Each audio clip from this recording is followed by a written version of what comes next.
Le Grand Matin Sud Radio, 7h, 10h, Jean-Marie Bordry. Vous écoutez Sud Radio, il est 8h38. Tout de suite, nous accueillons notre invité politique, Arthur Delaporte. Bonjour. Bonjour. Bienvenue sur Sud Radio, député socialiste du Calvados, porte-parole de votre parti.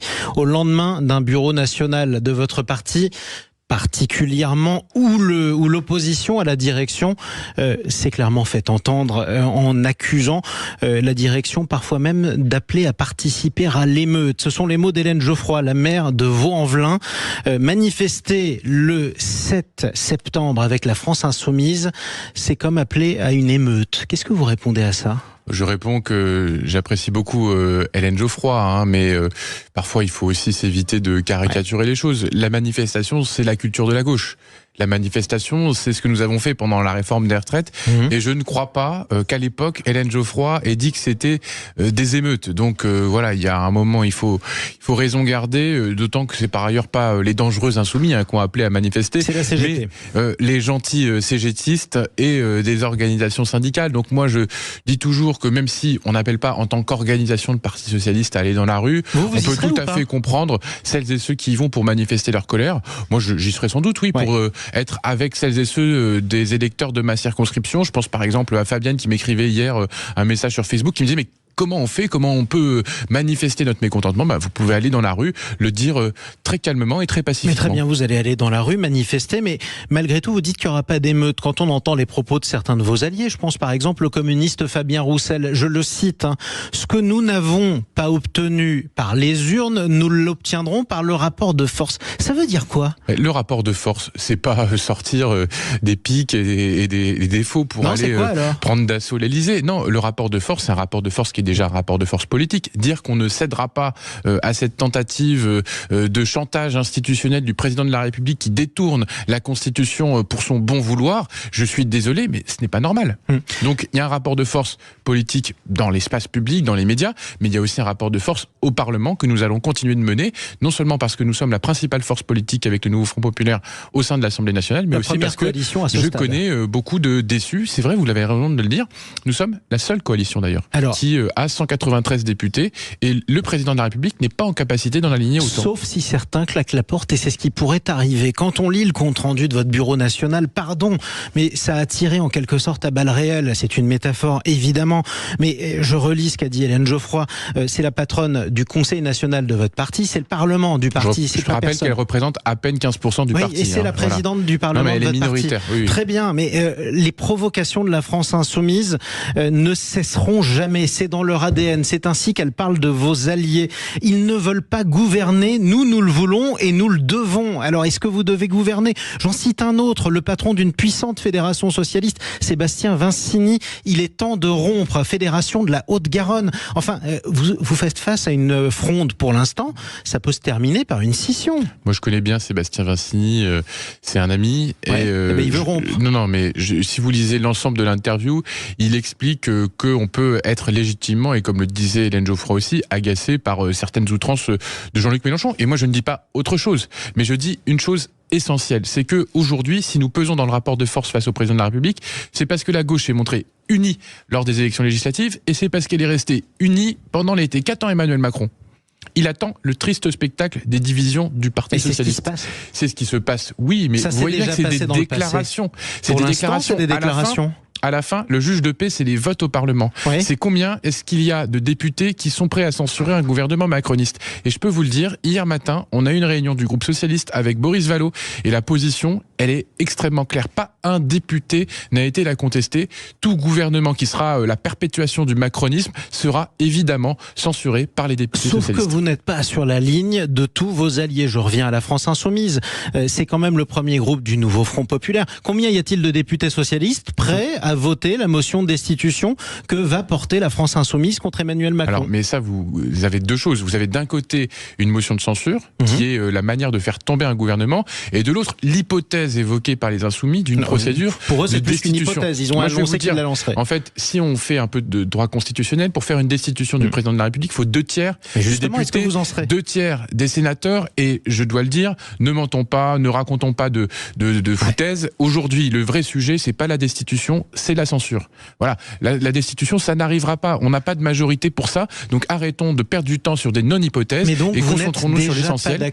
L'hypothèse d'une censure. Mais non, mais entre vos alliés, c'est important. J'en ai parlé avec les Insoumis et je leur ai dit, voilà, nous, notre position, elle est extrêmement claire. Concentrons-nous sur ce qui peut être utile pour arrêter ce coup de force démocratique que le président de la République tente. Ça s'appelle la censure. Et ils vous ont écouté, ils vous ont dit d'accord et ils en ont fait qu'à leur tête, comme souvent. Et pourquoi pas? Mais écoutez, c'est leur droit. Non, mais vous êtes c'est la pluralité.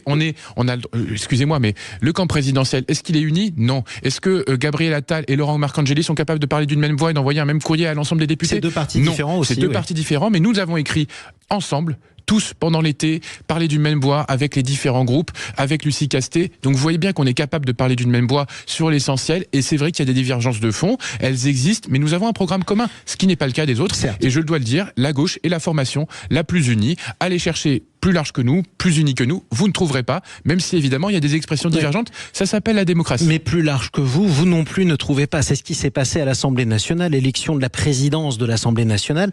Vous étiez derrière le communiste André Chassaigne, toute la gauche s'est rassemblée, union absolue, ça c'est clair. Tout à fait, et on a même été au-delà. Exactement, on a fait de 2 ou 3 voix. Non, 193 voix, André Chassaigne a fait 212 voix. On a été chercher 18 voix supplémentaires pour André Chassaigne. C'est énorme, dites-moi.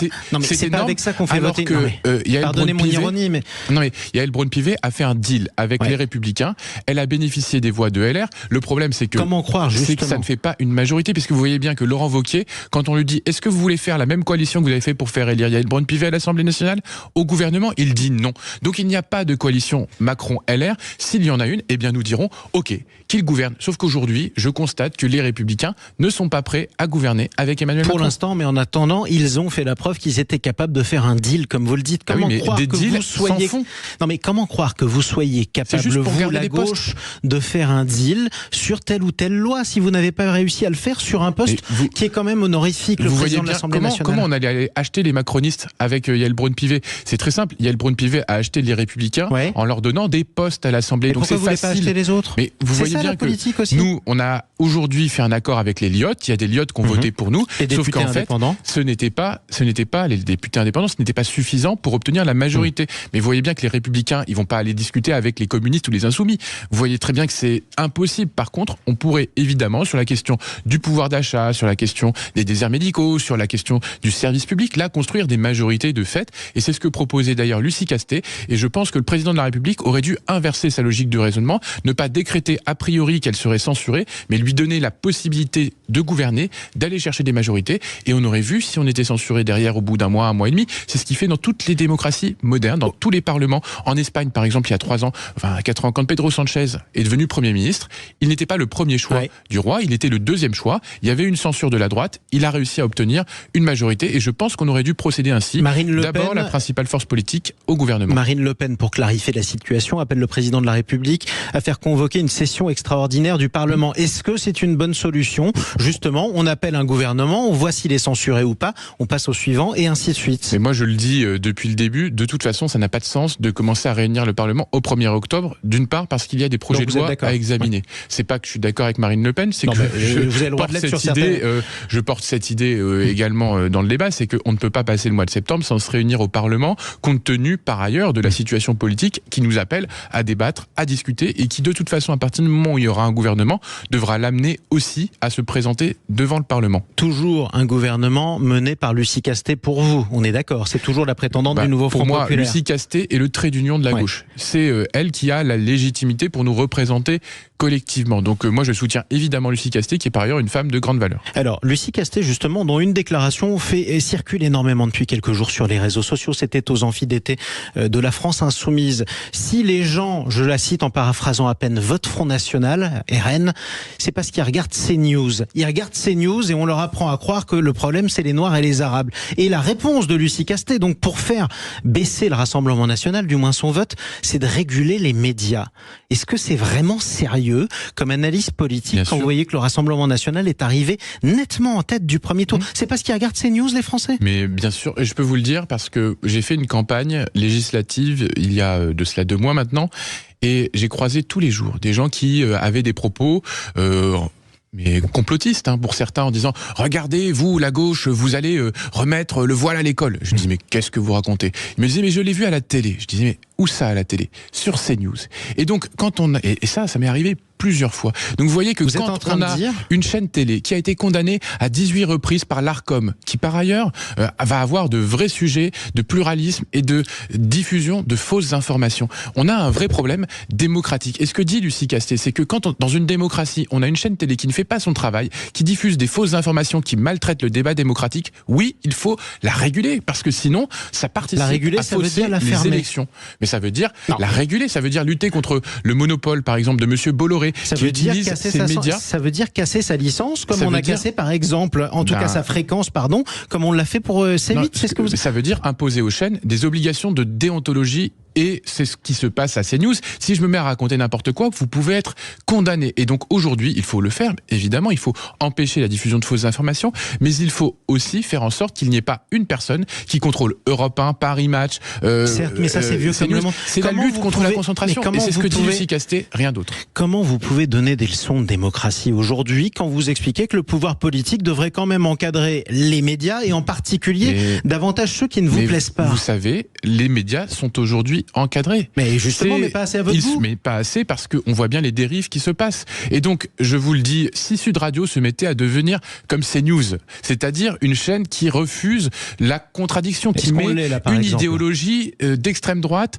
au pouvoir, parce que c'est ce qui se passe avec CNews. Oui, on aurait le droit légitimement de s'inquiéter pour la bonne santé du débat démocratique. Et Lucie Casté a raison de porter ce débat. Et nous avons également porté un autre débat au moment du JDD. Je ne sais pas si vous vous souvenez de ce qui est devenu le Torchon, qui est le journal du dimanche. Vous avez aujourd'hui, le droit de pas l'aimer, mais c'est pas une raison pour l'interdire. Il y a aujourd'hui au JDD une ligne idéologique qui est celle de l'extrême droite la plus rance, qui est la même que celle qui est à la tête de CNews. Et donc oui, il faut de la régulation, il faut de l'indépendance des rédactions. Et nous, le projet que nous avons porté pour le JDD, c'était que les rédactions puissent s'opposer à la venue d'un directeur de publication, parce qu'il faut de la démocratie dans les médias, il faut de la régulation dans les médias, c'est normal, c'est sain, et c'est ce qui se fait depuis toujours. Là, on a beaucoup parlé des médias, mais on n'a pas parlé des électeurs. Il y en a beaucoup dans le Calvados, d'où vous êtes.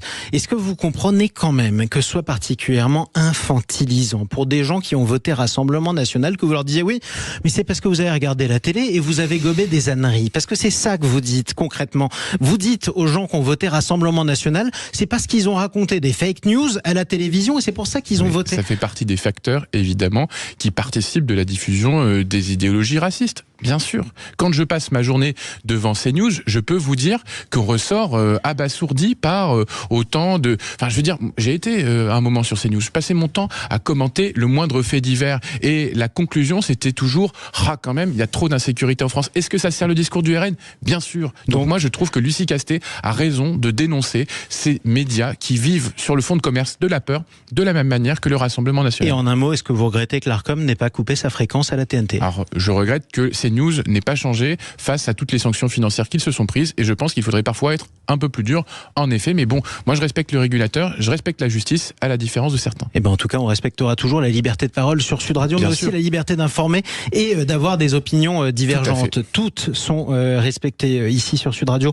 Merci Arthur Delaporte. Merci pour l'invitation. Bon courage pour le prochain déjeuner de famille avec le Bureau National. A priori, il y en aura d'autres. C'est toujours cordial. C'est la beauté des organisations démocratiques comme le Parti Socialiste que de savoir à la fois parfois se dire les choses, mais demain de se réunir autour d'un banquet et de repartir au combat. Au contraire de certains de vos alliés qui purgent ceux qui sont en désaccord. Je pense à la France Insoumise. Je pense à tous les partis politiques qui ne sont pas démocratiques. Par exemple, le Rassemblement National. Il n'y a pas une once de démocratie. C'est pareil chez Macron.